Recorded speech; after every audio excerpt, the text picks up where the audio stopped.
পেটো পাচু আর হোদল কুতকুতকে যদি ধরতে পারি না, পেটের ছাল চামড়া তুলবো আগে, এমন কেস দেবো আর বের হতে পারবে না। দারোগা রামলাল হাতির সঙ্গে চালাকি। স্যার, বাহিনী চারিদিকে ছড়িয়ে দিয়েছি, আগে মাল ধরবো না মচ্ছর দুটোকে ধরবো? এই, তোমরা চারিদিকে ছড়িয়ে যাও।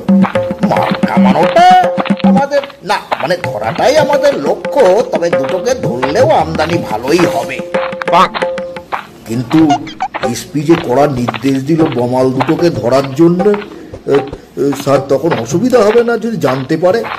থামো তো তুমি।